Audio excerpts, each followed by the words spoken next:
Hello ulit guys.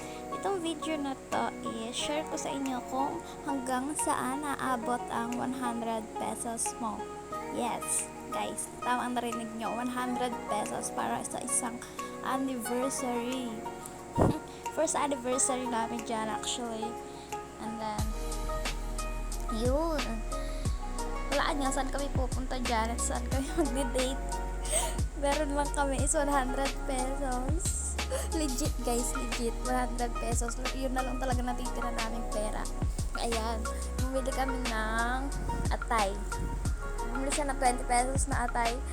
I don't know if 20 pesos or 40 pesos. Basta bumili siya atay dyan. Yun yung kakain namin mamaya sa pupuntahan namin. And then, ayun.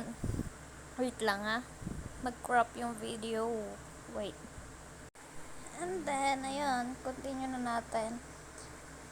Ayun yung daanan namin. Ako kasi mabilis naman ako maka-appreciate ng bagay-bagay.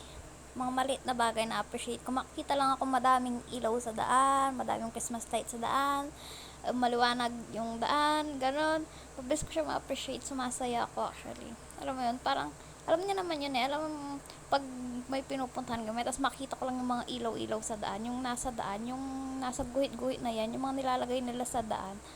Wow, ang ganda, ganun agad ako alam mo, nakikita kong yan, ganyan. Masaya ko na actually.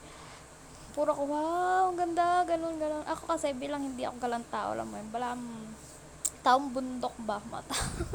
Kaya mabilis ako appreciate ng mga bagay-bagay. Hindi naman ako yung kailangan dalhin mo ko sa ganito, ganyan, para mapasaya mo ako. Hindi ako ganon. Minsan nga sabi, kain tayo sa Jollibee, kain tayo sa McDo. Parang ako pa yung tumatanggi. Sabi ko, ayoko. Alam mo, isang manok lang, 120, ganun. Bili ka na lang sa kanto, ganun yung sasabihin ko sa kanya. Bili ka na lang sa kanto, 20 pesos lang, sabihin ko, malaki pa. Sa Jollibee, sabi ko, 120, isang manok lang yon. Sasabihin ko, tas yung kanin, sabi ko, konti-konti. Ayan, actually yan, tinuro ko yan dyan. Sabi ko, pumasok kami dyan ni na lola, sabi ko, kinukwento ko sa kanya. Pero hindi ko na tinuloy yung kwento ko. Nagagandaan ako sa nakikita ko. Ayan nakikita nyo ba? Gandang-ganda ako kasi ang daming ilaw. My God.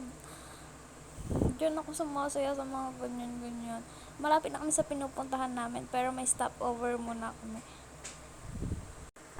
And then, ayun, yung dinaanan namin, kinwento niya, ang mahal daw doon, gold daw yung pagkain doon.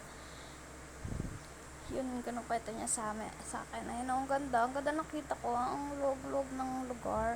Alam mo yun, actually, di ko lang first time pumunta dito, nung nag-a-apply ako dito.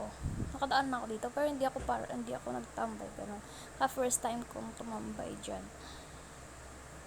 Then, ayun, meron lang kami dyan is gas, tapos 100 pesos.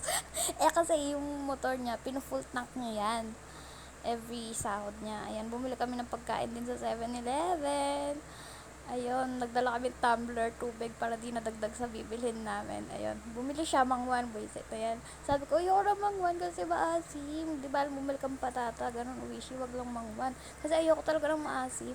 And then, ayun, yun yung binili niyang liver. Dapat daw bumili na lang siya ng 100 pesos na liver. Ayun, then, TikTok, ayun. Ayan. Diyan umabot yung 100 pesos namin. Diba? Natapos yung first anniversary namin ng ganyan lang kasimple. Di mo naman kailangan pakamahal-mahal mo pa para sa anniversary. Pwede pag meron, bawi na lang, diba? Ganon. Actually, nahihiya pa nga siyang i-post ko to kasi daw nakakahiya. Pakala nila talaga naghihirap kami. Sa akin lang kasi, wala naman nakakahiya dito. As long as alam kong nag-effort siya. Hindi man katulad ng gaya namang sa ex niya, ganon, diba? Lagi ko siyang inaasar kasi sabi ko hindi niya ginawa sa akin yung mga ginawa niya sa ex niya na pa-surprise. Surprise, ganito, ganyan. Sa akin, wala akong na-i-post na sinurprise niya ako, ganito, ganyan. Pero okay lang naman. Gets ko naman yung situation. And ayun, pag meron na lang, bawi-bawi, di ba? Yun lang. Bye-bye.